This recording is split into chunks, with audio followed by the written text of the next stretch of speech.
Bonjour à tous et bonjour à toutes, bienvenue pour un nouvel entretien du monde informatique. J'ai le plaisir d'accueillir aujourd'hui Cédric Coutat. Cédric Coutat, bonjour. Bonjour Jacques Cheminat. Alors vous êtes président de HP France, nouvellement nominé. Est-ce que vous pouvez juste nous dire, vous présenter et peut-être un petit peu savoir quel est votre parcours avant d'arriver à la présidence de HP France? Tout à fait, donc je suis nommé depuis le mois de mai 2022. J'ai démarré chez HP en juillet 2000. Juste après mon diplôme d'ingénieur de l'Institut français de mécanique avancée. J'ai eu de nombreux rôles à l'intérieur d'HP dans des domaines bien différents, des rôles supply chain, gestion des achats, des rôles de marketing produit, des rôles de gestion de PNL, également dans des géographies bien variées avec des cultures variées. Donc j'ai habité 4 ans aux États-Unis et travaillé 4 ans aux États-Unis. Et puis ensuite je suis rentré en Europe. J'ai eu des responsabilités sur l'Europe de l'Est, puis le Moyen-Orient, l'Afrique. Récemment l'Europe du Sud, jusqu'à mai 2022 où j'ai pris le rôle de président de HP France. Donc une forte culture HP. Peut-être une première question, mais revenir sur la France. Comment se porte aujourd'hui HP France? Alors, HP France va très bien. On a annoncé nos résultats du 3e trimestre de notre année fiscale 2022 il y a quelques semaines maintenant. Au niveau mondial, on a généré un chiffre d'affaires de 14,7 milliards de dollars, un chiffre d'affaires qui était en baisse de 1,9% en monnaie constante.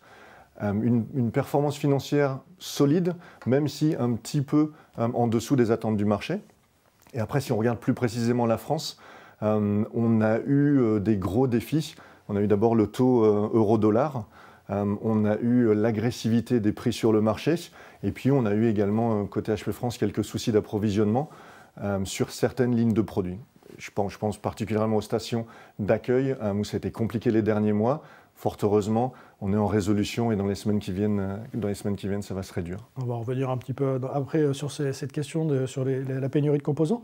Peut-être ligne par ligne, est-ce que vous pouvez nous donner un petit peu l'état des lieux, par exemple sur le marché du PC grand public aujourd'hui? Quel est l'état du marché sur cette partie-là, sur ce segment-là? Alors si on regarde le PC grand public, donc le PC grand public a été impacté principalement par l'inflation, la baisse du pouvoir d'achat. Donc on a un marché durant le dernier trimestre, qui est le 2e trimestre calendaire, qui était en baisse de 14%. Dans ce marché en baisse de 14%, on a continué à gagner des parts de marché. On est maintenant à 17,2% de parts de marché. Et on s'attend à avoir également un bon 3e trimestre, parce que la période de rentrée des classes a été plutôt positive pour HP. Est-ce que, vous parliez de l'inflation, est-ce que ça va avoir un impact sur les coûts, les prix des terminaux? Est-ce qu'il faut s'attendre à la fin de l'année d'avoir encore des augmentations de prix ou des augmentations de prix sur les terminaux? Alors je pense que le taux euro-dollar a forcément un impact là-dessus. L'inflation aura également un impact là-dessus. On va toujours essayer de limiter au maximum les augmentations de prix, mais il est extrêmement possible qu'il y ait des augmentations de prix dans les mois qui viennent, bien sûr. Oui. On parle du marché du PC professionnel. Est-ce que c'est pareil, c'est au beau fixe? On a vu que les entreprises aussi avaient renouvelé leur parc. Est-ce que c'est toujours d'actualité? Est-ce que c'est toujours en croissance? Voilà, au dernier trimestre, donc encore une fois le 2e trimestre de l'année calendaire, on a un marché qui était en croissance de 11%, donc positif, qui a été boosté par les besoins en éducation, ce qui est plutôt bien. On voit également, quand on regarde le marché SMB, tout le monde n'a pas renouvelé les PC durant la période Covid. On n'a que 40% des entreprises, des SMB, des PME qui ont renouvelé durant la période Covid. Donc il y a encore une opportunité de renouvellement pour ce marché-là. Plutôt sur la réserve. Exactement, pour voir ce qui allait se passer. Et dans ce marché qui était en croissance, on est numéro 1 en France avec plus de 35% de part de marché.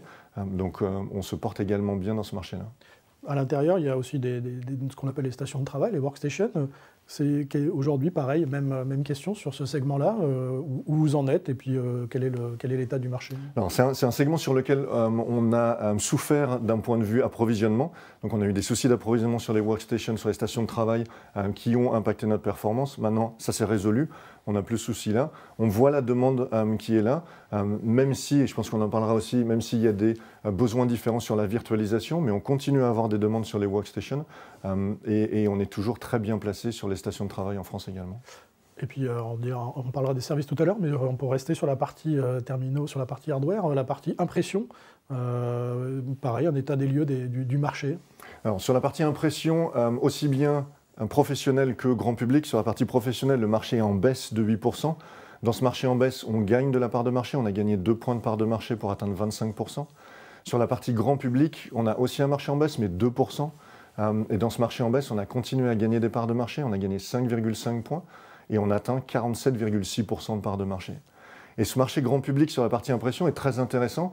On a un taux d'équipement qui est passé de 66% avant Covid à 77% maintenant. C'est-à-dire qu'aujourd'hui, en France, 77% des foyers sont équipés d'une imprimante. Et du coup, on a un marché qui est vraiment abouti. Et les utilisateurs sont maintenant plus en demande de services liés à l'impression plutôt que des imprimantes en tant que telles. Et on a fait quelque chose sur cette partie-là. On a un forfait qui s'appelle Instant Ink, qui est un service sur les imprimantes qui va permettre aux utilisateurs de ne jamais être à court d'encre. L'imprimante va détecter automatiquement quand on a besoin de changer les cartouches. Les cartouches vont être envoyées directement chez l'utilisateur et du coup, on n'est jamais à court d'encre. C'est un service extrêmement apprécié. On est le 3e pays au monde en termes d'abonnés, donc ça marche vraiment bien. Et on a décidé de l'ouvrir également aux PME pour faire en sorte que les PME puissent profiter de services. Et si vous n'êtes pas un utilisateur Instant Ink, je vous le conseille parce que ça simplifie énormément la vie des utilisateurs. Alors, vous avez évoqué tout à l'heure la question de pénurie de composants. Vous avez l'air d'être plutôt rassurant sur l'évolution de cette pénurie. On en est où aujourd'hui? Et puis, j'allais dire d'où vous venez, parce qu'effectivement, vous avez eu quand même des complications. Et comment vous avez résolu le problème? Alors, on a eu des complications, je pense, comme tous les acteurs du marché. On s'est retrouvé dans une situation où l'équilibre entre l'offre et la demande était compliqué. On avait une offre énorme, une demande énorme et une offre plutôt restreinte. Et on avait un modèle de supply chain qui était plutôt optimisé pour l'inverse, pour quand on avait plus d'offres que de demandes. Donc on a mis en place tout un tas d'actions correctives pour faire en sorte qu'on s'adapte à ce nouveau modèle. Je vais vous en citer quelques-unes, mais on avait délégué l'achat de certains composants qu'on considérait non essentiels. Et en fait, durant le Covid, on s'est aperçu que ça n'existait pas des composants non essentiels. Tous les composants étaient essentiels. On a donc récupéré la gestion des achats de tous les composants à l'intérieur d'HP pour faire en sorte qu'on le gère nous-mêmes et du coup, on ait une meilleure qualité de la gestion des achats, un meilleur approvisionnement. On a fait également autre chose, on a démarré la mise en place de notre nouvelle ERP juste avant la crise Covid. Un nouvel ERP, c'est toujours extrêmement compliqué. C'était sûrement pas le meilleur moment pour le mettre en place. En attendant, personne ne pouvait prédire la crise et personne ne pouvait prédire le temps que cette crise allait durer. Maintenant, toutes les fonctionnalités de ce nouvel ERP sont en place et on en voit les aspects positifs puisqu'on voit qu'on s'améliore sur nos performances supply chain. C'est un ERP maison ou c'est un ERP sur étagère? Non, c'est un ERP sur étagère, mais comme toujours chez HP, qui est un petit peu customisé à nos besoins. Et puis après, il y a une deuxième crise. On parle beaucoup de la pénurie des composants. Et en fait, une fois que ça s'est résolu, et on est pratiquement résolu, on a un deuxième impact qui est l'impact de la guerre entre la Russie et l'Ukraine, bon, c'est déjà atroce pour les gens, mais outre ça, ça a eu un impact logistique. Nous, on utilisait le transport ferroviaire et on utilisait cette ligne qui traverse la Russie et l'Ukraine. Forcément, on a dû la stopper. On est passé en transport maritime. Structurellement, le transport maritime est plus long que le transport ferroviaire. Et en plus, il y a énormément d'entreprises qui sont également passées en transport maritime et on s'est retrouvé avec des ports congestionnés et des délais supplémentaires. Donc, après la pénurie de composants, on a en plus des délais supplémentaires liés à la logistique. Et là, justement, ces délais maintenant sont réduits. En tout cas, vous êtes sur un trend, une tendance qui est meilleure. Oui, on est sur une tendance d'amélioration là-dessus parce que les capacités dans les ports ont été augmentées et ça nous permet de nous améliorer. Et on n'est pas encore de retour à la normale sur un transport maritime, mais on est en nette amélioration. Alors Cédric Coutat, vous avez évoqué la partie justement en Covid. Les gens ont beaucoup travaillé en mode hybride. On est toujours un peu aussi dans ce modèle-là.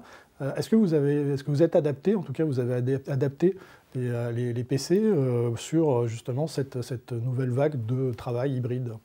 Alors je pense déjà, l'adaptation chez HP, c'est dans notre ADN. Ça fait 83 ans qu'on existe, ça fait 83 ans qu'on s'adapte à toutes les situations du marché. Donc oui, on s'est adapté.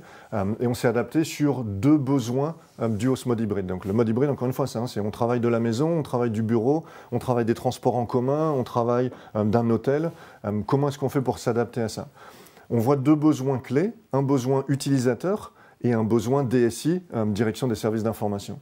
Sur le besoin utilisateur, les gens recherchent beaucoup plus l'expérience, notamment au niveau de l'audio et de la vidéo. La collaboration à distance et faire en sorte qu'on soit capable de travailler de la même façon, qu'on soit en présentiel ou bien à distance. Et du coup, on a adapté, là j'ai mon PC, qui est celui que j'utilise moi-même, on a adapté notamment toute la partie visio avec les caméras. Donc on est passé sur des caméras 5 mégapixels qui donnent un rendu vidéo bien meilleur. Mais on n'a pas fait que les changements sur les composants, on a également fait des changements sur des logiciels basés sur de l'intelligence artificielle. Donc là, on a un logiciel qui va regarder quelle est la luminosité ambiante de manière à adapter la qualité de la vidéo. On a un logiciel qui va regarder est-ce que vous êtes présent devant votre PC. Si vous êtes présent devant votre PC, tout va bien. Si vous vous éloignez de votre PC, le PC reconnaît que vous n'êtes plus là, le PC va se locker automatiquement. Et quand vous revenez devant le PC, avec la fonctionnalité Windows Hello, il va se déloquer. Et ça permet dans ce mode hybride de faire en sorte que si vous êtes chez vous, vos enfants ne vont pas envoyer un mail à votre chef ou à vos collègues, ou si vous êtes dans un lieu public, personne ne va prendre le contrôle de votre PC. Et puis après, sur l'expérience, il y a la vidéo et il y a l'audio. Faire en sorte que l'on soit bien entendu et qu'on entende bien les gens. Et là, pareil, on a rajouté des logiciels, HP Noise Reduction, qui vont faire en sorte que s'il y a du bruit autour de vous, si vous avez un chien qui aboie, si vous avez vos enfants qui font du bruit, les collègues avec qui vous êtes en train de faire une vidéoconférence, ne les entendront pas et ça sera un environnement normal pour eux. Donc on essaye vraiment d'ajouter tout un tas d'innovations qui vont rendre l'expérience de l'utilisateur meilleure. Mais après, il y a les DSI. Et les DSI, ils ont des problématiques bien différentes, notamment la sécurité. Donc ils veulent s'assurer que les équipements soient bien sécurisés, aussi bien les imprimantes que les ordinateurs. Et là, on a lancé une suite de sécurité, HP Wolf Security. Ils ont un autre besoin, les DSI, c'est le déploiement des équipements. Aujourd'hui, on est dans tout ce qui est gestion de flotte. Tout ce qui est gestion de flotte. Aujourd'hui, on est dans une situation où potentiellement une personne va démarrer dans une entreprise sans passer par les bureaux et va commencer dès le premier jour à travailler de chez soi. Du coup, il faut trouver un moyen pour faire en sorte qu'on expédie les équipements directement chez l'utilisateur ou le collaborateur, que dès qu'il va démarrer le premier jour, il est capable d'avoir son équipement et ensuite il est capable d'avoir accès à toutes les applications. Et ça, ce sont des services que l'on propose à nos clients avec toute une tas de flottes de services HP. Juste sans faire de la promo, c'est le dernier né, c'est ça? Alors c'est le dernier Dragonfly, qui est un PC ultra léger, donc il fait moins de 1 kg. Il est en magnésium, mais en magnésium recyclé, 90% de magnésium recyclé. Et historiquement, la gamme Dragonfly est le premier PC qui utilisait du plastique océanique. Donc ce plastique qui se retrouve dans les océans, ou bien que l'on récupère avant qu'il aille dans les océans. Et on a tout un tas de composants qui utilisent ce plastique océanique dans cette gamme de produits. On va revenir un peu sur la partie recyclage un peu plus tard. À l'intérieur du travail hybride, récemment, vous avez fait l'acquisition de Poly, justement, qui était avec beaucoup d'accessoires. Comment la finalisation de l'acquisition s'est faite assez récemment? Est-ce qu'on peut avoir une idée déjà sur l'intégration des accessoires Poly à l'intérieur de votre gamme? Alors, déjà, resituons pourquoi est-ce qu'HP a fait l'acquisition de Poly. Travail hybride de nouveau, les entreprises doivent fournir aussi bien au bureau que chez leurs collaborateurs, des PC, des imprimantes, des écrans, des accessoires, de la sécurité, des services, des solutions audio-vidéo, des équipements de salle de réunion. Et en fait, on avait tout ce portfolio couvert par HP, sauf vraiment tout ce qui est audio, vidéo, salle de réunion. Avec cette acquisition de Poly, on est la seule entreprise qui est capable de fournir ou de répondre à tous les besoins d'une entreprise aujourd'hui dans le travail hybride. Donc c'est pour ça que HP a décidé d'acquérir Poly. Vous l'avez dit, l'acquisition a été clôturée récemment, le 29 août. Donc maintenant, on a des équipes qui travaillent sur l'intégration, aussi bien l'intégration des collaborateurs, qui aura lieu au 1er novembre, que l'intégration des outils, des process. Et c'est vraiment quelque chose de assez complexe, comme toute intégration, et on pense que ça va durer dans les 12 mois qui viennent, un petit peu moins d'une année. Et après, quand on regarde le portfolio, la raison pour laquelle on a acquis Poly, Poly est dans les accessoires audio, les casques, dans les équipements des salles de réunion, aussi bien audio que vidéo, et dans tous les services qui ont lieu avec les salles de réunion. Et c'est un portfolio complètement complémentaire au portfolio qu'on avait. Donc alors oui, on a HP Présence, qui est une gamme de collaboration qui a été développée par HP, mais même au niveau de HP Présence, le portfolio entre Poly et HP Présence est complètement complémentaire. Donc ça s'intègre vraiment à l'intérieur du portfolio HP sans conflit. Et vous avez aussi une zone de partenaires, en tout cas des partenaires. Ça va s'inscrire comment? L'intégration de Poly, justement, monter en gamme du catalogue, je suppose. Mais voilà, est-ce que vous avez des éléments autour du channel?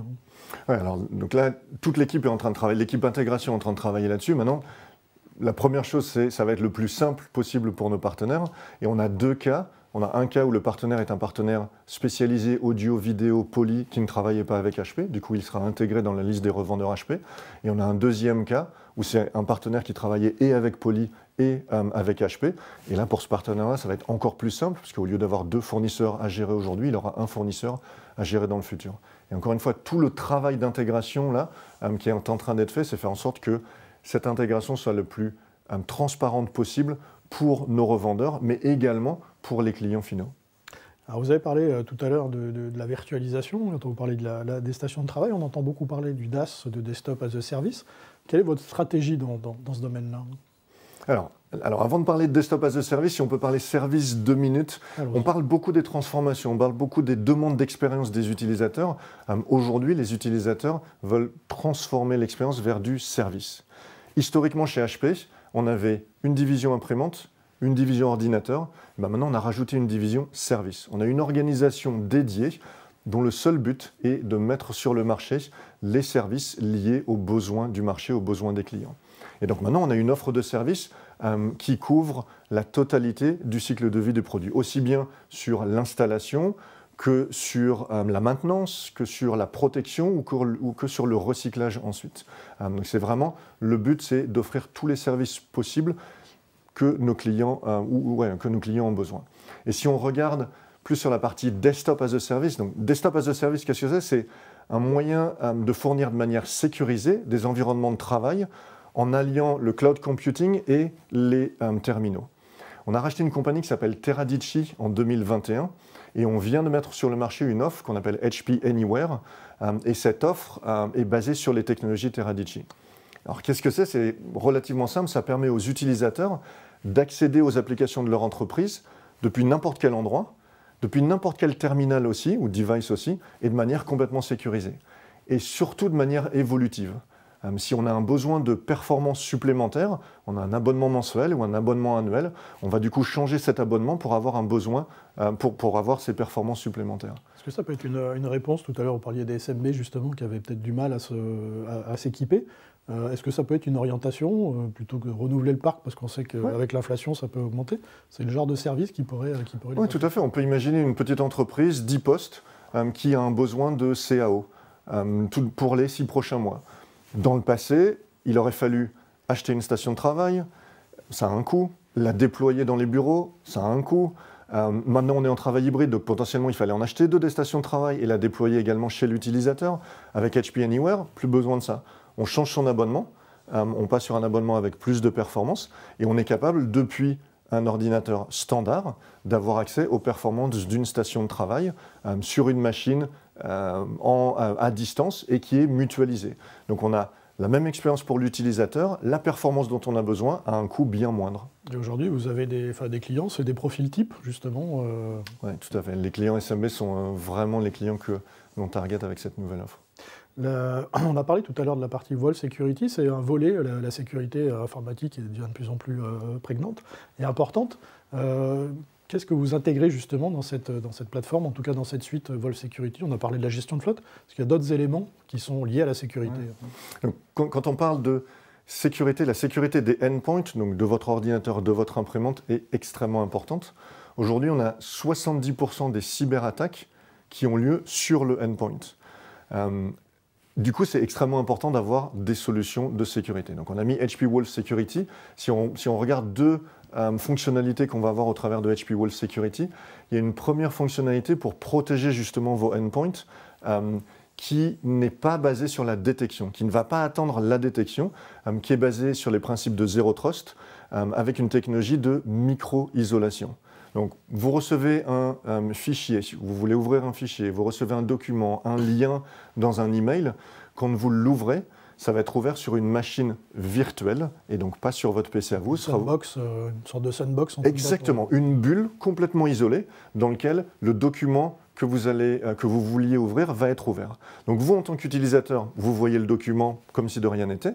Par contre, c'est sur une machine virtuelle. Si jamais il y avait un programme malveillant dans ce document-là, le programme malveillant, il va être sur cette machine virtuelle. Il n'impactera pas votre ordinateur, il n'impactera pas votre réseau. Et pourtant, vous, en tant qu'utilisateur, vous vous en êtes pas rendu compte. Et ça, c'est HP SureClick Enterprise. Et il faut se rappeler, dans les programmes malveillants, dans les malwares, la plupart viennent comme ça. Hein.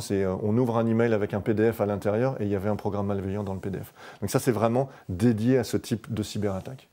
Et puis ensuite, on a une autre fonctionnalité qui est plus sur les attaques de BIOS. Et les attaques de BIOS sont les plus dangereuses parce qu'elles donnent accès à 100% de l'équipement. Ensuite, il y a un contrôle total sur l'équipement. Sur l'UEFI maintenant. Enfin, ouais. Donc sur ces attaques de BIOS, on a mis en place une technologie qui s'appelle SureStart. Et SureStart, qu'est-ce que ça fait? À partir du moment où on démarre notre équipement, il va y avoir une vérification de l'intégrité du BIOS. Et si le programme se rend compte que l'intégrité du BIOS a été altérée, eh bien le programme redémarre avec le BIOS authentique original. Du coup, si jamais il y a eu une attaque à un moment donné, eh bien elle va, à partir du moment où vous faites un redémarrage de votre équipement ou que vous démarrez votre équipement, ça va redémarrer comme si c'était neuf, comme si ça sortait d'usine. Un autre point, Cédric Coutat, sur la partie, on voit que les questions environnementales sont devenues aussi assez présentes dans la discussion aujourd'hui avec le grand public ou avec les entreprises. On connaît, enfin en tout cas on sait que vous avez une politique de RSE, en tout cas orientée environnement. Est-ce que vous pouvez nous en dire un petit peu plus, notamment sur les questions de recyclage? Vous avez parlé tout à l'heure de recyclage. Où c'est que vous en êtes aujourd'hui? Parce que j'avais interrogé votre prédécesseur il y a quelques temps, où il y avait notamment une problématique de filière pour le recyclage. Et voilà, tout n'était pas encore mis en place. Est-ce que finalement aujourd'hui, maintenant, c'est structuré et qu'est-ce que vous faites en la matière? Alors, sur la partie environnementale, c'est quelque chose sur lequel HP est présent depuis toujours. Ça fait partie de nos valeurs d'entreprise, ça fait partie de mes valeurs personnelles, donc c'est vraiment quelque chose sur lequel je pousse et je vais continuer à pousser. On est présent sur toute la ligne, en fait, toute la durée de cycle de vie du produit, aussi bien sur la production que sur les transports, que sur l'utilisation du PC ou de l'imprimante et à la fin sur le recyclage également. Sur la partie production, on pratique ce qu'on appelle l'éco-design. Comme je vous disais tout à l'heure, là on a un produit ultra léger en magnésium, mais 90% de magnésium recyclé, avec du plastique océanique aussi. Et on le fait sur toutes les lignes de produits. J'ai un autre produit sur ce sac. Pour construire ce sac, il a fallu 9 bouteilles en plastique. À part les fermetures éclairs, tout le reste vient de plastique recyclé qui était constitué avec les bouteilles en plastique. Donc on fabrique vraiment les produits avec toujours en tête utiliser des matériaux recyclés. On a banni de certains de nos produits les composants. Si vous prenez un emballage HP, à l'intérieur de la boîte, vous ne trouverez plus de plastique, vous ne trouverez plus de polystyrène, parce que c'est des choses qui polluent. On a mis une charte environnementale avec tous nos fournisseurs, et notamment dans cette charte, il y a des aspects sur l'électricité utilisée, faire en sorte que l'électricité utilisée pour produire vienne d'énergie renouvelable. Et si le fournisseur n'est pas aligné avec nos exigences de charte environnementale, on ira travailler avec un autre fournisseur. Donc on prend vraiment tout ça au sérieux sur la partie production. Sur la partie transport, on en a parlé, on préconise le transport ferroviaire ou maintenant le transport maritime plutôt que le transport aérien. Mais on va plus loin. Si vous achetez un produit HP aujourd'hui en Île-de-France, vous allez être livré avec un véhicule qui fonctionne au carburant végétal. Il y a 0 émission de carbone lors des livraisons. Sur la partie produit, on a les produits les plus éco-responsables du marché aujourd'hui et on met des offres en place. Donc on a mis un care pack, une extension de garantie de 7 ans. C'est des choses qu'on ne faisait jamais parce que 7 ans ça paraît une éternité pour un ordinateur ou également pour les imprimantes, mais maintenant on a des care packs sur les ordinateurs de 7 ans. Et puis on a mis une offre qu'on appelle Sustainable DAS qui va permettre aux entreprises de garder leur PC 6, 7, 8 ans comme ils veulent, mais pas le garder en l'état. Au bout de 3 ans ou 4 ans, le PC va revenir dans la chaîne HP. On va potentiellement corriger des défauts cosmétiques et on va également faire un nettoyage complet et potentiellement rajouter quelques upgrades de mémoire pour que l'expérience du client ensuite, même au bout de 6 ans ou 7 ans, soit quand même une expérience acceptable. C'est lié aussi à des conditions réglementaires, parce qu'on sait que l'UE, par exemple, prône pour le droit à la réparabilité, quelque chose qu'on voit aux États-Unis et qui arrive aussi en Europe.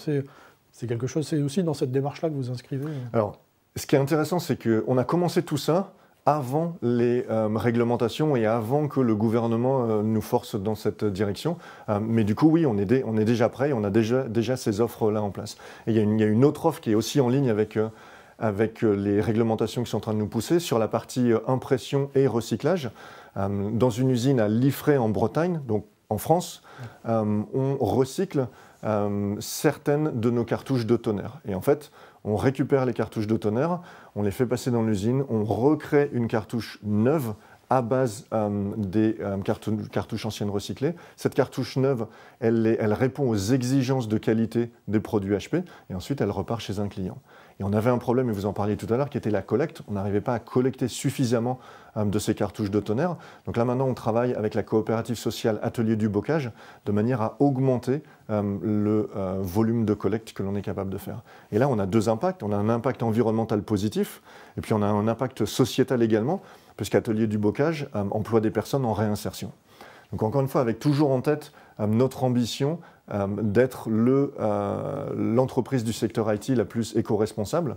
Et pour montrer qu'on est extrêmement sérieux, on s'est mis une ambition, notre PDG nous a mis une ambition, à 2040, d'être à 0 émission nette de carbone sur toute notre chaîne. Et il va falloir faire... Scope 2, Scope 3 il y a justement sur un des scopes. C'est sur la totalité de la chaîne de valeur. Donc après, ça va considérer aussi bien nos productions de produits que est-ce que nos commerciaux roulent en voiture électrique ou en volant. Donc c'est vraiment la totalité de A à Z. Qu'est-ce que l'on fait sur la consommation de nos bâtiments également? C'est vraiment du début à la fin. Dernière question, Cédric Coutat. Quelle est la feuille de route de HP France pour les prochains mois? C'est quoi vos guidelines? Alors, on a plusieurs priorités. La première priorité, encore une fois, le travail hybride. C'est une opportunité énorme pour nous et on est vraiment en train de se focaliser sur cette opportunité, pouvoir répondre aux besoins des clients. Deuxième opportunité, et on en a parlé, la partie environnementale et sociétale. Il faut vraiment qu'on fasse les deux. RSE dans son ensemble. Exactement, la partie RSE dans son ensemble. Et c'est quelque chose sur lequel on a énormément de différenciation. Et il faut que l'on arrive à travailler avec tous nos clients pour faire en sorte qu'eux aussi comprennent l'importance de ça et la différenciation que HP peut leur apporter et que HP peut apporter à tous les clients à ce niveau-là. Et puis... Et bien évidemment, avoir du fun à l'intérieur de l'entreprise et penser aux employés. On a vécu une période assez compliquée avec cette période Covid. On revient au bureau, on commence à recréer et retisser des liens aussi bien en interne HP qu'avec nos partenaires et nos clients. Et ça, c'est vraiment le troisième volet extrêmement important pour moi. Donc remettre de l'humain à l'intérieur de l'IT. Exactement. Cédric Coutat, merci beaucoup pour ce tour d'horizon et puis cette discussion. Merci à vous. Et je vous dis à très bientôt pour un nouvel entretien du monde informatique.